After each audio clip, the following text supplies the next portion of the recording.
जी students, topic हम आज study करेंगे एनालिसिस ऑफ ट्रांजैक्शंस।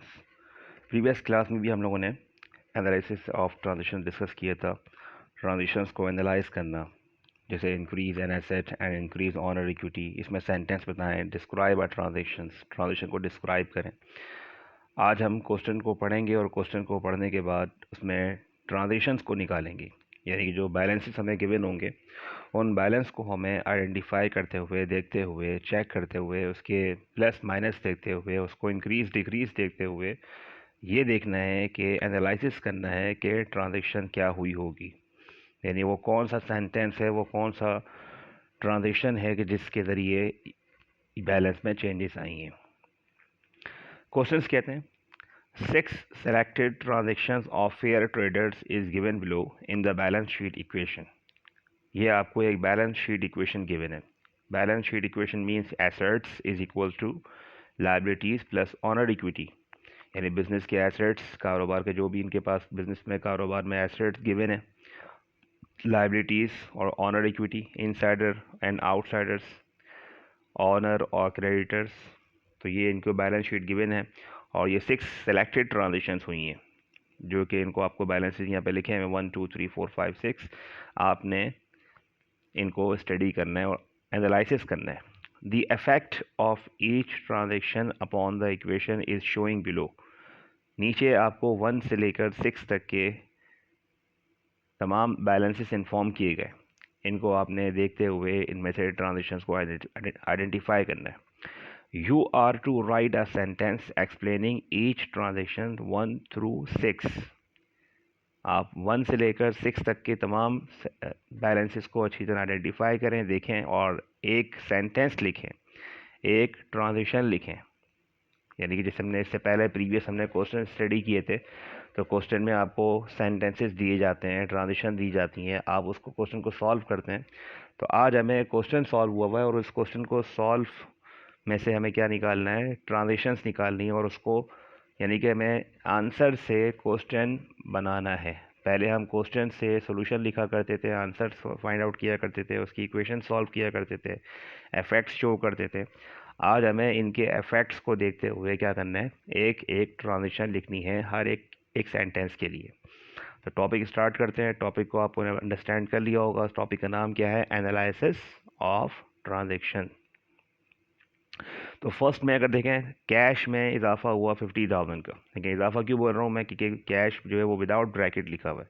जब किसी चीज़ को माइनस में शो करना होगा, डिक्रीज़ करना होगा, तो उसके लिए हम लोग ब्रैकेट शो करते हैं। तो यहाँ पे कैश में इजाफा हुआ, इंक्रीज़ हुआ 50,000 से। और इस लाइन में अगर देखें, कैश के अलावा ऑनर इक्विटी, यानी ऑनर इक्विटी सालिम कैपिटल में इजाफा हुआ 50,000 का, और यही 50,000 जो है वो कैश में हो रहे हैं। इसके अलावा और कहीं भी इसका इफेक्ट नहीं आ रहा है। तो यानी हम ये कह सकते हैं कि बिज़नेस में क्या हुआ, कैश इंक्रीज़ हुआ, कैश कारोबार में आया। कैश कारोबार में कितना आया, 50,000, और प्रोवाइड करने वाला कौन था, ऑनर, तो इसीलिए क्लेम भी ऑनर का लिखा हुआ 50,000।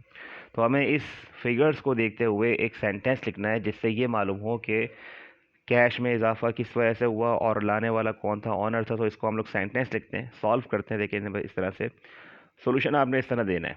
जस्ट आपने हर एक एक नंबर के लिए ट्रांजेक्शन लिखनी है। जो भी आपको नंबर प्रोवाइड किया है 1 2 3 4, इसके लिए आपने एक एक सेंटेंस प्रोवाइड करना है। Number 1, owner started business with cash investment ₹50,000। ये कह सकते हैं कि ऑनर ने कारोबार शुरू किया और बिजनेस में कैश इन्वेस्टमेंट की 50,000 से, जिसकी वजह से और कैश में इजाफा हुआ, ऑनर क्लेम में इजाफा हुआ।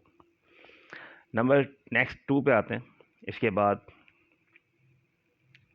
सप्लाईज में 1000 प्लस एंड कैश में 1000 से, देखें ब्रैकेट शो हो रहा है, माइनस हो रहा है। यानी सप्लाईज प्लस हो रही हैं, कैश माइनस हो रहा है। एक एसेट बढ़ रहा है कारोबार में, दूसरा एसेट कम हो रहा है। और इसके अलावा अगर देखें इस पूरी लाइन में कोई और इफेक्ट नहीं है, बाकी सब पे नो इफेक्ट है। तो इट मीन्स के बिज़नेस में सप्लाईज हमने ख़रीदी होंगी, परचेज़ की होंगी। कि जब हम बिज़नेस में कोई एसेट परचेज़ करते हैं तो उससे एसेट बढ़ जाता है। तो आज कैश के बाद सप्लाईज में भी इजाफा हुआ, बिज़नेस में एक नया एसेट आया। तो इसका हम सेंटेंस क्या लिख सकते हैं, परचेज्ड सप्लाईज फॉर कैश ₹1000। तो ये सेंटेंस आप लिख दें। Number 2, purchased supplies for cash ₹1000। Sentence को आपने आइडेंटिफाई कर लिया, देख लिया और उसका कॉपी कर दिया। नंबर 3 पे आ जाए। नंबर 3 में कहते हैं इक्विपमेंट में 15,000 का इजाफा हुआ है, increase in equipment and increase in liabilities.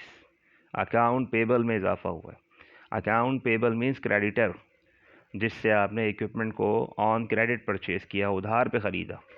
On credit कहते हैं उधार पे, यानी जिससे आपने उधार पे चीज़ ख़रीदी, आपने उससे प्रॉमिस किया कि पैसे मैं आपको इसके 10 दिन बाद, 20 दिन बाद, महीने बाद, 2 महीने बाद पेमेंट कर दूंगा, और प्रॉमिस के ऊपर आपने उस चीज़ को परचेज़ किया। तो उस शख्स ने आपको क्या प्रोवाइड किया? इक्विपमेंट प्रोवाइड किया कारोबार के लिए, बिज़नेस के लिए। तो मैं अपने कारोबार में एक नया एसेट ख़रीद के लेकर आया, और ये एसेट जो मैं ख़रीद के लेकर आया हूँ इक्विपमेंट, इसमें देखें इजाफा हुआ 15,000 का, इससे पहले नहीं था। आज अगर देखें 15,000 का इक्विपमेंट बढ़ रहा है, और ये पैसे कैश से माइनस नहीं हो रहे। अगर ये चीज़ हमने कैश से परचेज़ की होती, ख़रीदी होती, तो ये कैश यहाँ से माइनस होता, कैश कम होता। ये पैसे कैश से माइनस नहीं हो रहे, बल्कि ऑन क्रेडिट, उधार पे हो रहे हैं 15,000। तो हम क्या लिख सकते हैं? सेंटेंस बना के लिखें नंबर 3, परचेज्ड। परचेज की जगह हम लोग बॉट का वर्ड भी यूज़ कर सकते हैं, BOUGHT, बॉट। बाई की सेकंड फॉर्म, ये भी सही है, परचेज्ड या bought. Purchased equipment on credit 15,000। हमने इक्विपमेंट को उधार पे ख़रीदा 15,000 का, इसीलिए हमारे कारोबार में इक्विपमेंट में इजाफा हो गया और लाइबिलिटी में इजाफा हो गया। नंबर 4 में कहते हैं 5,000 से देखें कैश माइनस हो रहा है। 5,000 से कैश माइनस हो रहा है, और इसी 5,000 को अगर देखें, चेक करें, अकाउंट पेबल भी माइनस हो रहा है। अकाउंट पेबल यानी क्रेडिटर क्लेम, यदि वो क्लेम जो क्रेडिटर्स का है, आउटसाइडर का, वो भी माइनस हो रहा है। अच्छा, लाइबिलिटी कब माइनस होती है? लाइबिलिटी जब माइनस होती है जब आपने पैसे दे दिए बिजनेस से। कैश भी माइनस हो रहा है, लाइबिलिटी भी कम हो रही है। इट मीन्स कि हमने पैसे दिए होंगे क्रेडिटर को, जिससे हमारा कैश भी कम हो गया और कर्जा भी कम हो गया। तो हम क्या लिख सकते हैं? सेंटेंस बना के लिखें, कैश देने के लिए वर्ड यूज़ करते हैं paid. Paid cash to creditor, हमने कैश पे किया होगा क्रेडिटर को, इसीलिए हमारा कैश भी कम हो गया और लाइबिलिटी भी कम हो गई। देखें, इस तरह सेंटेंस लिखेंगे। Number 4, paid cash to creditor ₹5,000। देखिए, सवाल इस तरह से है ये कि आपने सिर्फ इसको अपने सेंटेंस डिफाइन करने हैं, डिस्क्राइब करनी है ट्रांजेक्शन। तो ज़रूरी नहीं कि आप किसी से पूछें, देख के लिखें। अपनी जो आपकी ओन वर्डिंग्स हैं, जो आपके जहन में सेंटेंस आ रहे हैं, उस सेंटेंस को बना के भी आप लिख सकते हैं, और इसको बस रेलेवेंट हो, वर्डिंग्स के हिसाब से रेलेवेंट हो, जो अमाउंट है उसका रेलेवेंट हो, और उसको लिख देंगे तो आपको नंबर मिल जाते हैं। एग्जाम में देखें इस तरह के क्वेश्चन भी आते हैं कि आपको इस तरह का चार्ट बना के दिया हुआ है, टेबल बना के दिया हुआ है, उस टेबल के ज़रिए हमें क्या करना होता है? ट्रांजेक्शन्स को आइडेंटिफाई करना होता है, एनालाइज करना होता है, और एक सेंटेंस लिखना होता है। तो ये नंबर 4 हो गया। नंबर 5 में कहते हैं, नंबर 5 में देखें इक्विपमेंट माइनस हुआ 1,000 से, और लाइबिलिटी माइनस हुई 1,000 से, और इसके अलावा देखें कहीं और इफेक्ट नहीं पड़ रहा। अच्छा, इक्विपमेंट माइनस का मतलब इक्विपमेंट परचेज नहीं किया, ख़रीदा नहीं है, बल्कि वापस किया होगा। अगर इक्विपमेंट में इजाफा हो रहा है तो इट मीन हमने इक्विपमेंट ख़रीद के लेकर आए होंगे। आज ये इक्विपमेंट माइनस हो रहा है तो इट मीन्स कि हमने इक्विपमेंट वापस किया होगा। सम डिफेक्टिव इक्विपमेंट रिटर्न्ड। अच्छा, वापस किसको किया होगा हमने? लाइबिलिटी माइनस हो रही है, लाइबिलिटी कम हो रही है, और जब लाइबिलिटी कम हो रही है तो इट मीन्स कि हमने क्रेडिटर को वापस कर दिया होगा। वो ख़राब चीज़, वो ख़राब इक्विपमेंट जो 1,000 का होगा, हमने क्रेडिटर को वापस कर दिया, और क्रेडिटर ने उसको एक्सेप्ट कर लिया, तो अब मैं उसको पैसे नहीं दूंगा। मेरी लाइबिलिटी थी 15,000 थी, 5,000 पहले माइनस हो चुकी है, और 1,000 और कम होनी चाहिए क्योंकि मैंने ख़राब चीज़ वापस कर दी है। तो 1,000 की इक्विपमेंट वापस करने से इससे क्या होना चाहिए? इक्विपमेंट भी माइनस हो गया, लाइबिलिटी कम हो गई। सेंटेंस क्या लिखेंगे? Some defective equipment returned to creditor ₹1,000। कुछ ख़राब इक्विपमेंट क्रेडिटर को वापस किया होगा, जिसके ज़रिए इक्विपमेंट भी कम हो गया और लाइबिलिटी भी कम हो गई।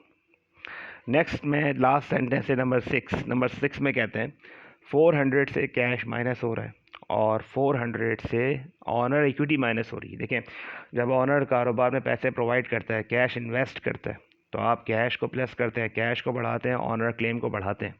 जब कारोबार में ऑनर बिजनेस में पैसा इन्वेस्ट करता है, लेकर आता है, लेकिन अगर बिज़नेस से ऑनर पैसे विड्रॉ कर ले, और विड्रॉ कहते हैं निकालने को, यानी ऑनर अगर बिज़नेस से पैसे निकाल के ले जाए अपने ज़ाती इस्तेमाल के लिए, पर्सनल यूज़ के लिए, प्राइवेट यूज़ के लिए, ऑनर है बिज़नेस से, कारोबार से अपने ज़ाती पर्पस के लिए, पर्सनल यूज़ के लिए पैसे बिज़नेस से विड्रॉ करके निकाल सकता है। तो आप क्या करेंगे? कैश भी देंगे, कैश भी माइनस हो रहा है, ऑनर इक्विटी माइनस हो रही है, तो हम क्या लिख सकते हैं, owner withdrew cash from business for his private use या फॉर हिज पर्सनल यूज़, क्योंकि ऐसे कैश भी कम हो रहा है, ऑनर क्लेम भी कम हो रहा है, तो हम ये सेंटेंस यहाँ पे लिख सकते हैं। और last number 6, owner withdrew cash from business for his personal use ₹400, और ऑनर ने बिजनेस से ₹400 विड्रॉ किए होंगे, जिससे ऑनर का कैपिटल भी कम हो गया, यानी ऑनर इक्विटी कम हो गई और कैश भी कम हो गया।